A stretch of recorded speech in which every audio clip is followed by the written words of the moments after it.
We're just gonna keep this thing going. Coming to the stage right now, you guys make it loud for the very funny DJ Kamoflage.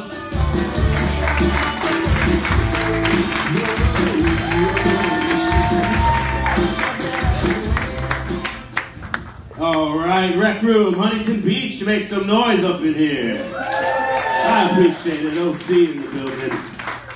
Guys, I'm DJ Kamoflage. I've been DJing for a really long time now. I've DJed everywhere. OC, LA, Vegas. Sometimes I fly across the country to DJ. And I just see some really funny stuff when I DJ. Stuff that I feel like everybody could relate to.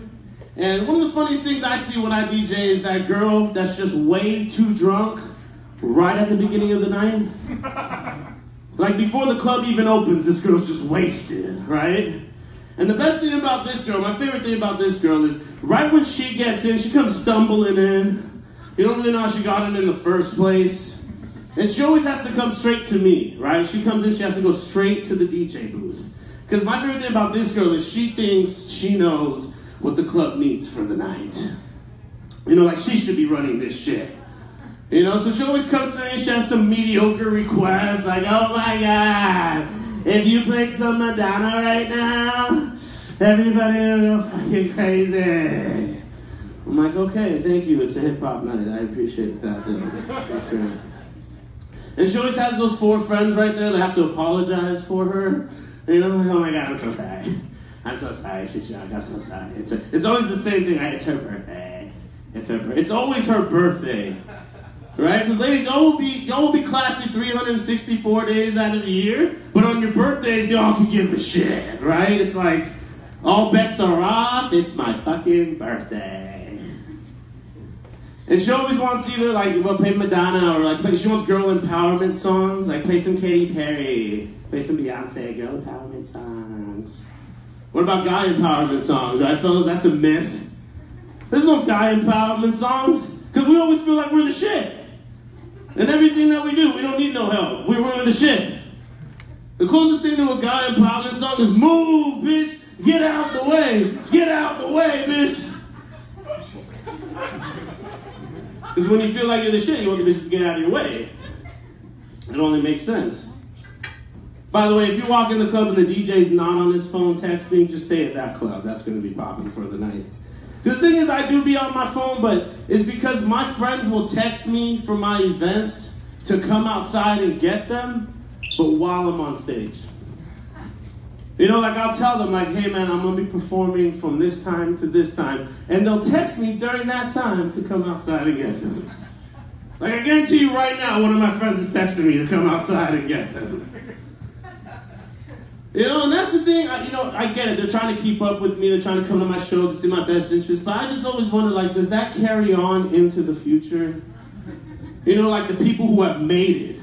You know, like the celebrities, the people that we think, oh, this guy made it, he's the best. Like, do they still have friends from back in the day that text them to come outside and get them in? You know, like Justin Timberlake. He's at the Staples Center. He's getting ready to play the biggest show of his life.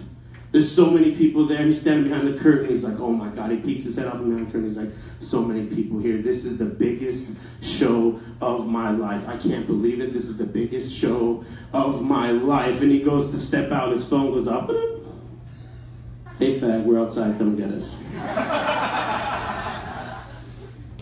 Great. Thank you.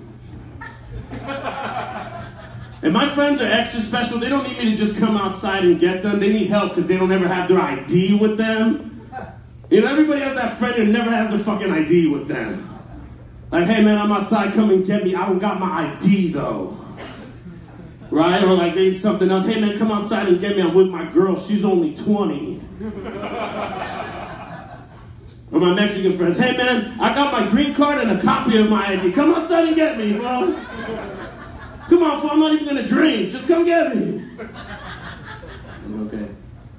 And there's always that dude, I see this every time I do this, there's always that dude in the back of the club and this dude just refuses to dance. You know what I mean? He just stands in the back, he refuses to dance. He's always really easy to point out because he's normally with that dude that wears sunglasses in the club. You know that guy? He's standing back there vaping.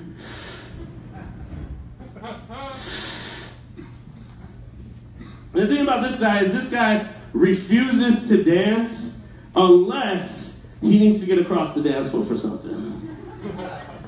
You know what I mean? Like it's time to get a drink or go to the bathroom or something like that, so then does one of these. Oh, okay, excuse me real quick. Just trying to get by. Nope, just trying to get by real quick. Just trying to get by. And he doesn't want you to get it twisted that he's dancing, so he has to explain himself the whole way, right? Like, nope, just trying to get by. Just trying to get by, player. Mm-hmm. Oh, I got that. Okay, just trying to get by, though. Just trying to get by. And he'll dance all the way across the dance floor this way. He'll dance all the way across the dance floor that way. He'll get back to his friend. Hey, man, were you just dancing? He's like, no, man, I was just going to the bathroom. Like, really? Okay. And that dude that's always standing there. The thing about the vaping, here's the thing about the vaping. They be trying too hard.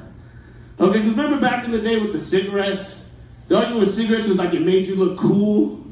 Remember that? Like, hey, all the cool kids are doing it. Don't advertise to the kids. It makes you look cool. Do you know there's never been an argument with vaping? No one ever tried to get you to vape because it made you look cool. Right? Remember cigarettes back in the day? They were badass. Right? The villain kicked down the door. He'd walk in. He had a fucking cigarette in his mouth. You know, he smelled like whiskey and cigarette smoke. You know, he'd leave. They'd be like, he was terrifying. I could still smell the nicotine on his breath. It's like when it comes to vaping, no one's going to be scared of a guy that smells like Cinnamon Toast Crunch. You know, like, oh, he was terrifying. He was blowing O's and he smelled like strawberry shortcake or something like that. You know, they're just trying too hard. They don't understand the key to a woman's heart because there's 3 things that are the key to a woman's heart. The fellas are like this right now. 3 things are the key to a woman's heart. Sephora, cuddling, and Bath and Body Works. Those are and if you can manage to have it wear Sephora and y'all are cuddling inside of a Bath and Body Works, that's the trifecta. Like her head's gonna explode. That's it. Being a girl is exhausting, though. You know, being a girl is exhausting. One other thing ladies love Orange is the New Black. Ladies love Orange is the New Black. Ladies make some noise like Orange is the New Black. Ladies love that. I was a little disappointed the first time I watched Orange is the New Black because I thought that was about Trump's transition into the White House. Some people didn't get that joke. See, there was a black guy before, and then, okay, perfect. Being a girl is exhausting, though. Another thing that's exhausting, I can't get driving directions from old people. Have you ever experienced this? You can't get driving directions from old, they don't know GPS has been invented. They be telling you some shit like, go north on Beach Boulevard and go west on Walnut Avenue. It's like, why are you giving me directions that involve a compass? What's going on? What, am I the captain of a ship? I don't need this.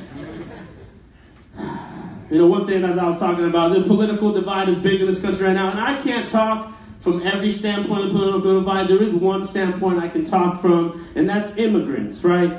And I'll tell you, because the thing is, I'm Persian, but sometimes I wish I was black so I could date Persian girls.